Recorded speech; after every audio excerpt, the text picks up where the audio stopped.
दोस्तों, ओडिशा के शबरपल्ली गांव को राजा विश्वासु के गांव के रूप में जाना जाता है। आज भी इस गांव में आदिवासी लोग तीर कमान लेकर घूमते हुए दिख जाएंगे। इसी गांव में एक मंदिर भी है। इस मंदिर में मूर्तियां और धनुष बाण देखे जा सकते हैं। यह गांव शबर राजा विश्वासु भील का है। आप सोच रहे होंगे आखिरकार राजा विश्वासु कौन थे? यह हम आगे इस वीडियो में जानेंगे। हम इस वीडियो में भगवान जगन्नाथ मंदिर का परिचय और भगवान नीलमाधव की कहानी एवं और भगवान जगन्नाथ और आदिवासी इतिहास के बारे में जानेंगे। आइए वीडियो शुरू करते हैं। भगवान जगन्नाथ मंदिर, पुरी। भगवान जगन्नाथ का मंदिर ओडिशा राज्य के तटवर्ती शहर पुरी में स्थित है। इस मंदिर को 4 धाम में से एक गिना जाता है।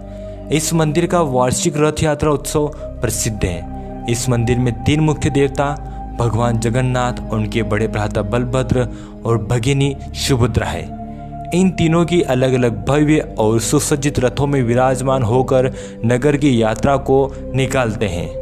भगवान जगन्नाथ मंदिर के ऊपर स्थापित ध्वज सदैव हवा के विपरीत दिशा में लहराता है और ऐसा किस कारण से होता है यह वैज्ञानिक भी नहीं बता सके।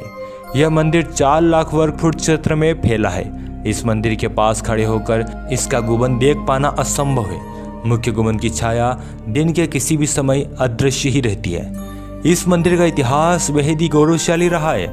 सबसे पहले शबर राजा विश्वासु भील नीलांचल पर्वत पर भगवान जगन्नाथ को नीलमाधव के रूप में पूजा करते थे। यह आदिवासी राजा बड़े ही चतुर, शक्तिशाली और अपनी प्रजा का ध्यान रखने वाले राजा थे। एक समय तक नीलमाधव के बारे में केवल स्थानीय लोगों को ही पता था। धीरे धीरे जानकारी बाहरी लोगों तक भी पहुंच गई। सोमवंश का चंद्रवंशी राजा मालवा नरेश इंद्रद्युम्न को यह बात पता चली कि शबर राजा विश्वासु नीलांचल पर्वत पर गुप्त रूप से किसी देवता की पूजा करते हैं। तब उसे जानने की इच्छा जगी कि आखिरकार वह आदिवासी राजा किस देवता की पूजा करते हैं। इसके लिए राजा इंद्रद्युम्न ने विद्यापति नाम के ब्राह्मण को ओडिशा भेजा। वह ब्राह्मण घूमते घूमते शबर राजा विश्वासु के राज्य में आ गया और एक साधारण इंसान की तरह रहने लगा। धीरे धीरे वह राजा विश्वासु का करीबी बन गया और उसने किसी न किसी तरह राजा विश्वासु को नीलमाधव के दर्शन कराने के लिए मना ही लिया। राजा विश्वासु ने ब्राह्मण विद्यापति की आंख पर पट्टी बांधी ताकि विद्यापति नीलमाधव तक पहुंचने का रास्ता न जान पाए। राजा विश्वासु ने विद्यापति को लेकर नीलमाधव जी का दर्शन करवाने के लिए चल पड़े। शबर राजा विश्वासु भील नीलमाधव को गुप्त रखना चाहते थे, लेकिन वह ब्राह्मण अपने साथ राई के दाने ले गया था। उसकी आंखें तो बंद थी, पर उसकी मुट्ठी में बंद राई के बीज थे जिन्हें वह एक एक कर गिराता जा रहा था। जब राजा विश्वासु नीलमाधव के पास पहुंचे तो उन्होंने विद्यापति की आंखों पर बंधी पट्टी खोल दी। पट्टी हटते ही विद्यापति ने नीलमाधव जी को देखा। वो उन्हें देखता ही रह गया। भगवान नीलमाधव के दर्शन करने के बाद विद्यापति शबर देश से मालवा में राजा इंद्रद्युम्न के पास आ गया और उसने सारी बात राजा इंद्रद्युम्न को बताई। यह बात सुनकर राजा इंद्रद्युम्न तुरंत विद्यापति के साथ नीलमाधव के दर्शन करने के लिए निकल पड़े। लेकिन वे जैसे ही नीलांचल पर्वत की गुफा में पहुंचे, वहां से नीलमाधव अंतर्ध्यान हो गए और राजा इंद्रद्युम्न को नीलमाधव के दर्शन किए बिना ही वापस आना पड़ा। उसी रात राजा इंद्रद्युम्न को सपना आया कि उन्हें पुरी में दारू यानी एक लकड़ी का तना पानी में तैरता हुआ मिलेगा। अगली सुबह राजा इंद्रद्युम्न पुरी के लिए निकल गए। उन्हें सच में भी वहां लकड़ी का तना यानी दारू पानी में तैरता हुआ मिला और बाद में विश्वकर्मा ने इसी लकड़ी से भगवान जगन्नाथ, बलभद्र और सुभद्रा की मूर्तियां बनाई और यही मूर्तियां भगवान जगन्नाथ मंदिर पुरी में देखने को मिलती है। भगवान जगन्नाथ और आदिवासी।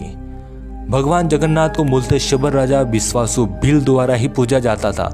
वे पुरी और आसपास के क्षेत्र के राजा थे। गुरु नानक के एक प्रसंग में भी पुरी का जिक्र हुआ, जिसमें बताया गया कि पुरी से लेकर तिरुवनंतपुरम तक के तटवर्ती इलाकों में भीलों का ही शासन था और इनके राजा का नाम कोड़ा भील था। साथ ही साथ प्राचीन समय में पूर्वी ओडिशा को भील प्रदेश कहा गया। इससे बात तो ज्ञात होती है कि तटवर्ती क्षेत्र पुरी में मूलतः भील शबर राजाओं का शासन रहा था। 22 जुलाई 2015 की टाइम्स ऑफ इंडिया की खबर के मुताबिक भगवान जगन्नाथ को आदिवासियों का देवता कहा गया है। आदिवासियों द्वारा नीलमाधव के रूप में पूजा जाता था और वे एक आदिवासी देवता थे।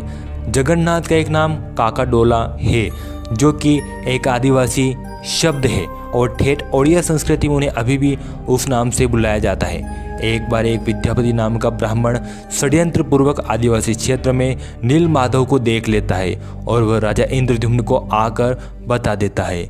इस प्रकार राजा इंद्रद्युम्न ने आदिवासियों के देवता नीलमाधव के स्थानांतरित कर उन्हें शाही देवता बनाकर पुरी में अपना मंदिर स्थापित करके कुलीन शाही और ब्राह्मणवादी संस्कृति में स्थान देता है, जहाँ जगन्नाथ दारू अथवा लकड़ी में दिखाई देते हैं। बंगाल के जगन्नाथ शोधकर्ता के अनुसार जगन्नाथ की मूर्तियों को बनाने के लिए नीम की लकड़ी का प्रयोग होता है। आदिवासियों के लिए नीम उच्च टोटे में मूल्य का है। भगवान जगन्नाथ की पूजा ब्राह्मण नहीं बल्कि आदिवासी करते हैं, जिन्हें दैत्यपति कहा जाता है। दैत्यपति को शबर राजा विश्वासु भील के वंशज माना जाता है। इन्हें भगवान जगन्नाथ के परिवार का ही सदस्य माना गया। शाही सवारी के दौरान दैत्यपति भगवान के अंगरक्षक का कार्य करते हैं। पूरे मंदिर में दैत्यपति कार्यरत होते हैं और ये शबर भील आदिवासी होते हैं। हर 12 साल में भगवान जगन्नाथ की मूर्तियां बदली जाती है और इन मूर्तियों में रखे ब्रह्म पदार्थ को निकालकर नई मूर्तियों में रखने का काम यहाँ की दैत्यपति ही करते हैं। भगवान की इन मूर्तियों को बनाने का काम भी यहाँ के स्थानीय आदिवासी ही करते हैं। BM पादी ने पूर्व ऐतिहासिक काल से सवर आदिवासियों की लकड़ी पूजा के लिए जगन्नाथ की उत्पत्ति का भी पता लगाया है।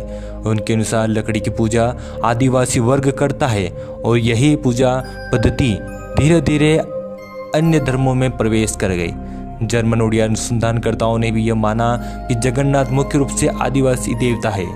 ईश्चमन के अनुसार जगन्नाथ मुख्य रूप से एक आदिवासी देवता है और हिंदूकरण की प्रक्रिया में यह एक ब्राह्मणी भगवान बन गए। पूर्वी भारत में हिंदूकरण की प्रक्रिया में लकड़ी के देवताओं को उपयोग किया गया है। कुछ लेखकों के मुताबिक जगन्नाथ मंदिर भगवान शिव से संबंधित है। आपको जो वीडियो की शुरुआत में गांव दिखाया गया था वह स्थानीय मान्यता के अनुसार शबर राजा विश्वासु भील का था।